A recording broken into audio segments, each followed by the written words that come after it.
Welcome, or hopefully welcome back to the Reluctant Lessons series, where we take a hard look at companies that didn't just struggle, but failed publicly, and ask a simple question: what went wrong? Today's story is about ambition, speed, and a founder who believed he could bend reality to his will. This is the story of DeLorean Motor Company. John DeLorean was not an outsider. Before DeLorean ever started his own company, he had already proven he could succeed at the highest level. At General Motors, he wasn't just another executive. He was a disruptor inside one of the most traditional companies in America. At Pontiac, he helped transform a stagnant brand into one of the hottest names in the industry. He is widely credited with helping create the Pontiac GTO, a car that effectively launched the American muscle car era. It started as a workaround. GM had rules limiting engine sizes in certain models. DeLorean and his team found a way around those rules by offering a larger engine as an option package. The result was a car that wasn't supposed to exist, and customers loved it. The GTO sold in huge numbers and changed the direction of the entire industry. And that pattern continued.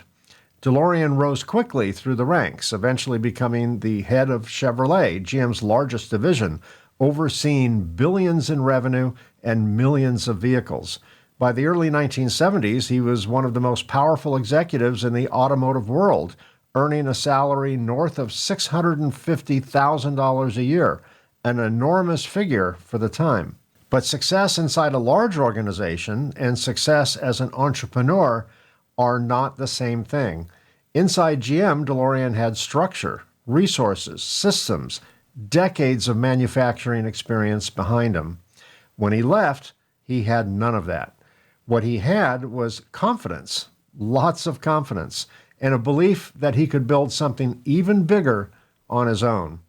That belief would define everything that came next. But in 1973, he walked away. He wanted to build something different, not just another car, but a statement. His vision was a futuristic sports car that would stand apart from everything else on the road. Stainless steel body panels, gullwing doors, a design that looked like it came from the future. This became the DMC-12, and even the name tells a story. DMC simply stood for DeLorean Motor Company. The 12 originally referred to the car's target price of $12,000. In today's terms, the $12,000 would be roughly $45,000. That detail alone hints at what's coming, a gap between intention and reality. But there's another part of this story that often gets overlooked. This wasn't just a car company, it was a political project. In 1981, roughly 2,500 workers in West Belfast, Ireland, both Catholic and Protestant workers, entered the factory through separate gates and built cars side by side on a factory floor that had been a peat bog just a few years earlier. The British government invested heavily, not just to build cars, but to create jobs in one of the most violent and economically depressed regions in Western Europe. The idea was simple: give people jobs and you give them hope. For many workers, this wasn't just employment. It was the best job they ever had. In some cases, the only steady job they would ever have. Inside the factory, something rare happened. People who had grown up on opposite sides of a conflict were working together, building something no one else in the world was building. And for a brief moment, it worked. But designing a car is one thing. Manufacturing cars at scale is something entirely different. DeLorean didn't just need a great product. It needed a factory, a supply chain, engineering validation, quality control, distribution, and a dealer network. Everything established automakers had spent decades building. Instead of growing methodically, he went big immediately. The factory itself was built at an extraordinary speed, from peat bog to production facility in under 3 years. To make the car viable, DeLorean brought in Lotus cars. Lotus engineers essentially rebuilt the car using proven methods. That decision made production possible. But it also introduced delays, cost overruns, and internal conflict. DeLorean's original chief engineer was forced out during the process. The DMC-12 looked revolutionary, but under the surface, it was anything but. The car used a V6 engine developed by a consortium including Renault and Volvo. It produced about 130 horsepower. Independent testing showed 0 to 60 times of roughly 10 seconds. For a car that looked like it belonged on a racetrack, that performance was disappointing. Then came quality issues, and not minor ones. Early cars were, by many accounts, embarrassingly flawed. Doors that didn't seal properly, electrical failures, oil leaks, misaligned panels. Some vehicles required up to 200 hours of rework before they could even be delivered to customers. In some cases, nearly 40% of the car had to be corrected after it left the factory. That's not refinement, that's reconstruction. And then came the price. The car debuted at $25,000 in the early 1980s. Adjusted for today, that's roughly $90,000. So now you had a car originally intended to sell for $12,000, or about $45,000 today, that ended up costing the equivalent of $90,000 today, while delivering only about 130 horsepower and requiring extensive post-production fixes. Because customers are not just buying design, they were buying performance, reliability, and trust. For a brief moment, it looked like it might work. More than 340 dealerships signed up. Hundreds of cars were being produced each week. At one point, sales peaked at about 720 cars in a single month.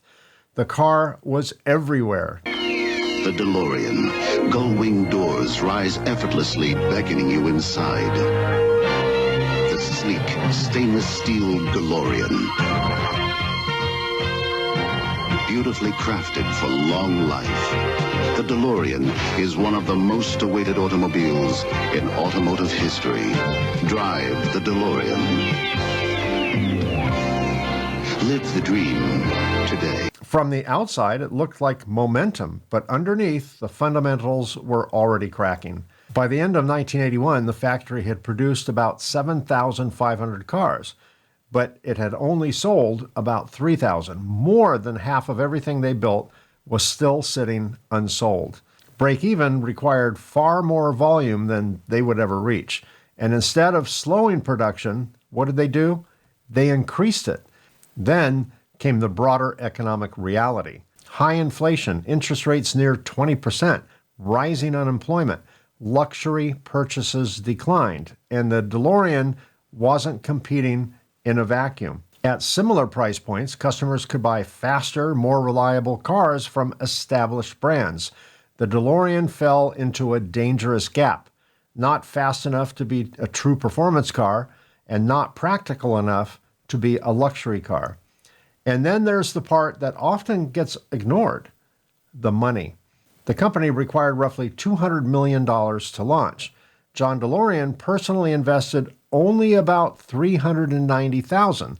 Most of the risk was carried by the British government, private investors, and dealers. While the company struggled, DeLorean himself was living extremely well. Multiple estates, luxury properties, a lifestyle that suggested success, even as the business deteriorated. Then came the collapse, a spectacular collapse. In 1982, John DeLorean was arrested in a high-profile FBI sting operation. Later, he was acquitted, but by then, it didn't matter. Investor confidence evaporated, funding disappeared. The company went into receivership. Production stopped overnight. Workers who had built something extraordinary, often their only stable employment, were sent home. The factory gates closed. And here's the irony. The car didn't disappear. In fact, it became more famous after the company died. Thanks to its appearance in Back to the Future, the DeLorean became a cultural icon. Today, those cars are worth more than many of the homes the original workers lived in. But that cultural success had nothing to do with the business fundamentals of the company that created it. The DeLorean story is not just about a failed car company. It's about a gap between what looks successful and what actually is. For a moment, everything looked right. The design turned heads. The brand generated excitement. The founder commanded attention. From the outside, it felt like momentum. But underneath, the fundamentals told a very different story. The product didn't meet expectations. The cost structure didn't hold. The execution just wasn't there. And finally, the cash ran out. That's the part you don't see until it's too late. Because in business, you can build momentum on perception. You can create excitement. You can tell a compelling story. But you don't survive on perception. You survive on fundamentals. And if those fundamentals aren't there, you can outrun them for a while, but eventually they catch you. So here's the question to leave you with. Are you building something that looks successful or something that actually works? As I mentioned, we have more Reluctant Lessons coming your way. Radio Shack, WeWork, Toys R Us, and so many more. There's absolutely no shortage. So be sure to subscribe to the podcast so you don't miss an episode. And remember, success leaves clues, but failure leaves lessons if you're willing to see them.